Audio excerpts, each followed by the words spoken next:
गांव में खुदाबख्श का एक छोटा सा प्यारा सा घर था। वो किसान था। इसका एक बाग था। बाग के आखिरी कोने में एक बहुत गहरा कुआं था। बेचारा किसान पानी ऊपर खींचता और फिर इसको बाग के पौधों में डालता था। एक साल बिल्कुल बारिश नहीं हुई। सूरज बहुत गर्म था। किसान ने अपने बाग की तरफ देखा और कहा, अगर पानी ना मिला, मेरे पौधे मर जाएंगे। मुझे इनको पानी ज़रूर देना चाहिए, लेकिन पानी तो अब बहुत गहराई में उतर गया था। मैं बहुत बूढ़ा हो गया हूँ और मोटा भी। बहुत मेहनत का काम है, मुझे क्या करना चाहिए? ये सोचता हुआ वो सड़क के किनारे बनी हुई चारदीवारी तक आ गया। वो थक कर एक दरख्त के नीचे बैठा ही था कि इसके कान में खुसर फुसर की आवाज़ आई। कोई इसका नाम ले रहा था। किसान के कान खड़े हो गए और वो गौर से इसकी बातें सुनने लगा। वो दोनों बाग की दीवार से टेक लगाए बैठे थे। उन्होंने किसान को नहीं देखा। एक आदमी ने कहा, खुदा बख्श और इसकी बीवी ठीक 9 बजे सोने के लिए चले जाते हैं। हमें कम से कम 2 घंटे और इंतज़ार करना चाहिए। फिर 11 बजे हम दीवार में एक बड़ा सा सुराख बना लेंगे। इस सुराख से गुजरकर मेरा छोटा बेटा अंदर जाएगा और दरवाज़ा खोल देगा। इसके साथी ने पूछा, क्या खुदा बख्श के पास बहुत सारी दौलत है? हाँ, क्यों नहीं? दूसरे आदमी ने बताया, इसके पास बहुत सारा सोना है और हीरे जवाहरात भी हैं, जो इसने अपने घर के एक बड़े संदूक में रखे हुए हैं। वो बहुत अमीर आदमी है। ओह! ये तो बहुत अच्छी बात बताई तुमने, पहले ने खुश होकर कहा। खुदाबख्श घर चला गया। इसने अपनी बीवी से कहा, आज रात हम 9 बजे खाना खाएंगे। इसने अपना सारा रुपया, सोना, हीरे जवाहरात इकट्ठे किए और इन्हें अपने पलंग के नीचे छुपा दिया। फिर वो छोटे बड़े कुछ पत्थर घर में लाया और बैठकर इंतज़ार करने लगा। ठीक 9 बजे इसने खिड़की से बाहर झांका। इसने दोनों चोरों को दरख्तों के दरमियान छुपे हुए देख लिया। इसने बीवी से कहा, क्या खाना तैयार है? खाना लाओ। फिर वो खाने बैठ गए।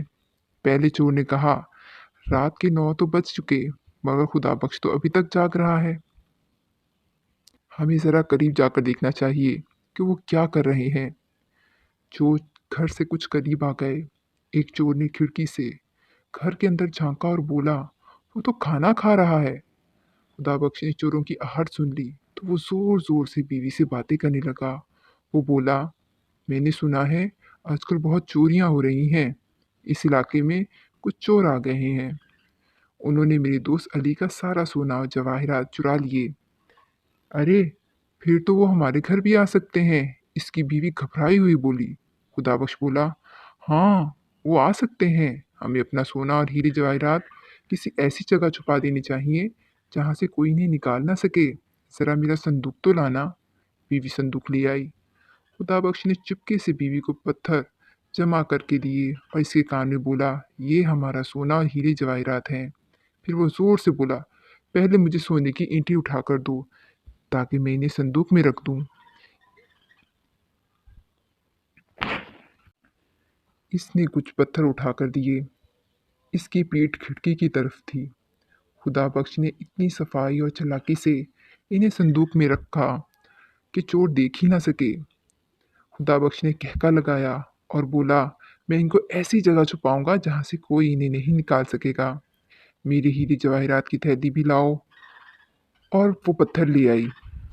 अब मैं ये संदूक बंद कर रहा हूँ।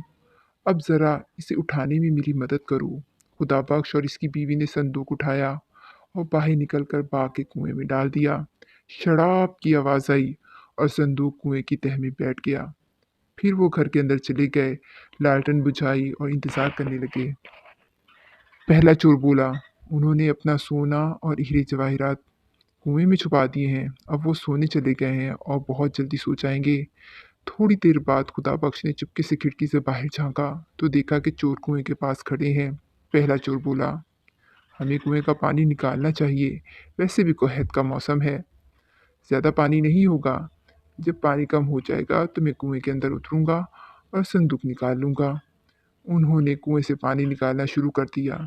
एक चोर पानी ऊपर खींचता और दूसरा इसे बाग में जाने वाली नाली में डाल देता। कुएँ में बहुत सारा पानी था और वो दोनों पूरी रात निकालते रहे, यहाँ तक कि सुबह हो गई, मगर वो अभी तक मसरूफ़ थे। किसान ने खिड़की खोली और चिल्लाया, बहुत-बहुत शुक्रिया मेरे दोस्तों, तुमने मेरे बाग को सैराब कर दिया। कुएँ वाला संदूक पत्थरों से भरा हुआ है। पुलिस के सिपाही आ रहे हैं, वो सड़क तक पहुँच गए हैं। अल्लाह हाफ़िज़ मेरे दोस्तों, तुम्हारा एक बार फिर शुक्रिया। और चोर हैरानी से खड़े देखते रह गए।